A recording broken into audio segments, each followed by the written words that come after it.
Chegou o dia em que a gente vai se debruçar sobre uma vitória do Grêmio e vai fazer uma análise que nos últimos tempos o torcedor do Inter fica na bronca comigo, né? Poxa, ganhou e você vai criticar. Na verdade não é uma crítica, gente, é uma análise. É se debruçar sobre o jogo e tentar ler de que forma aquela equipe chegou à vitória, o que faltou para conquistar os 3 pontos desejados. O Grêmio, se você olhar a vitória, o placar, somente o resultado, 2-0 sobre o Bahia na Arena Fonte Nova. Não é um mau placar, não é um mau resultado, longe disso. A gente não pode menosprezar a vitória e os 3 pontos preciosos que atiram o Grêmio lá no topo da tabela de classificação. Mas, para quem não viu o jogo, e aí pode pensar, poxa, 2-0 para o Grêmio, mais uma partida em que o Grêmio foi superior, teve posse de bola, envolveu o adversário, criou inúmeras chances de marcar o seu gol. Negativo. Basta analisar os números dessa partida para perceber que o Grêmio esteve irreconhecível. Irreconhecível, evidente, dentro daquele modelo de jogo que a gente se acostumou a ver o Grêmio nos últimos 2, 3 anos. O Grêmio que conquistou Copa do Brasil, Libertadores, Gauchão, Recopa e que dominava os seus adversários. O Grêmio diante do Bahia se recuou. Nada como um dia depois do outro, né, Renato?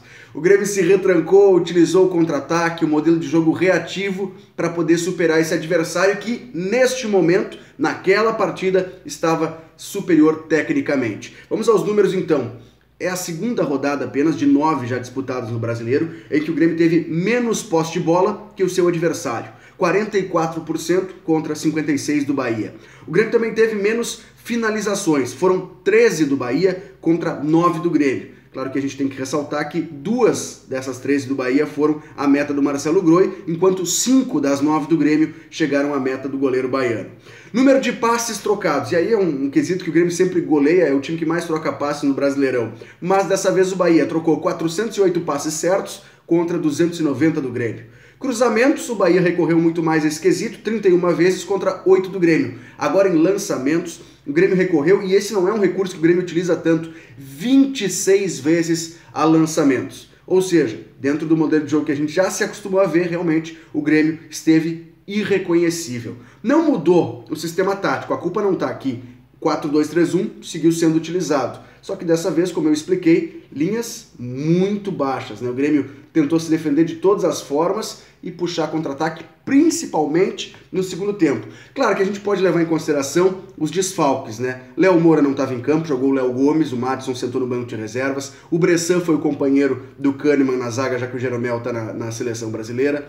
No meio-campo, o Jailson foi o companheiro do Maicon, o Arthur segue de fora. E no ataque, Tony Anderson começou como o articulador para o André de centroavante, depois o Tassiano foi testado nessa função, enfim, o Luan sequer viajou para Salvador. E há quem pense que o Jael também possa ser o titular dessa equipe e não o André. Então, os desfalques contribuem para que o modelo de jogo do Grêmio não se repita. Mas em algumas partidas que o Grêmio tinha esses desfalques, mesmo assim, mantinha o seu padrão de jogo. Contra o Bahia, não conseguiu. Méritos também da equipe baiana, que avançou suas linhas, muito na questão da pressão, e o Grêmio se viu obrigado a adotar um outro modelo de jogo, e aí, parabéns, saiu vitorioso. Agora, a gente tem que reconhecer que alguma coisa faltou, que alguma coisa não deu certo. E aí, gente, é o grande ponto dessa questão, é o que eu quero trazer no debate de hoje. Porque esse foi um jogo de exceção na temporada do Grêmio. Somente em uma rodada o Grêmio não conseguiu mais posse de bola que seu adversário, que foi contra o Botafogo no Rio, onde o técnico Renato Portaluppi utilizou um time inteiramente de reservas. Ontem, ou nesse domingo, o Grêmio também teve muitos reservas. Então, time de transição e time de reservas, o Grêmio não tinha mais posse de bola e troca de passes. Quando os titulares estão em campo, a maioria dos titulares estão em campo, o padrão de jogo se consolida e o Grêmio consegue oprimir o seu adversário e empurrar ele para o campo de defesa. Isso não aconteceu ontem. Então, o modelo de jogo, o padrão que a gente vê nas apresentações do Grêmio é esse. A exceção foi ontem contra o Bahia. E aí, é claro, você ganha o campeonato com um jogo de exceção, 2 jogos de exceção, tendo maior posse de bola e sabendo produzir com a bola, né, com a bola no pé. E aí entra justamente o ponto que a gente vem tratando do Internacional ao longo dessa temporada e o torcedor colorado muitas vezes não compreende, né? Poxa, conseguiu o resultado e você está criticando.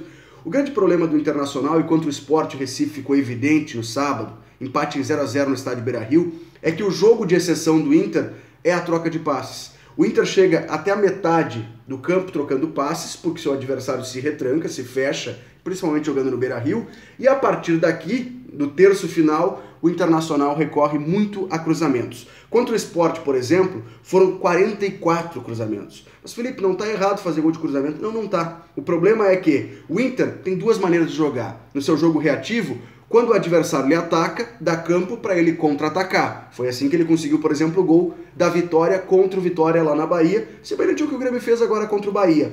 E uma outra situação é jogar no erro do adversário, que não é enfeitar a frase, é justamente isso, jogar no erro do adversário, marcar alto, pressionar, roubar a bola lá em cima e estar mais próximo do gol do adversário. Assim o Inter joga. A criação com infiltração, com troca de passes, o jogo apoiado, que a gente chama, não é o forte do Internacional. Por característica de jogo, por modelo de treinamento, enfim, não é o forte do Internacional. E contra o Sport isso ficou evidente, porque o Sport se retraiu, o Sport estava desfalcado, e aí era a hora do Inter criar oportunidade de gol. Como o Sport também não deu sorte pro azar, não teve uma falha defensiva grotesca como teve o Corinthians aqui no Beira-Rio, dessa vez a bola não entrou. Por quê? Existem duas maneiras do Inter jogar. Reativo, que é no contra-ataque, o Sport não deu campo pro contra-ataque, isso não aconteceu. Ou no erro do adversário. Como o Sport não errou, o jogo não saiu do 0-0. O Inter foi melhor que o Sport? Olha, ele jogou em cima do vigor físico, da força física, empurrou o Sport pro seu campo, cruzou na área, mas isso não quer dizer que ele foi melhor. A estratégia do Sport saiu, entre aspas, vitoriosa. Assim como, lá em Salvador, a estratégia do Grêmio, que foi uma exceção na vida gremista de 2018, também saiu vitoriosa diante do Bahia. Não é um modelo errado de jogar, nenhum modelo certo. Você pode ser campeão jogando no contra-ataque, desde que o teu adversário te dê essa possibilidade de jogar no contra-ataque. Nem sempre isso vai acontecer. Tá certo, gente? Um abraço!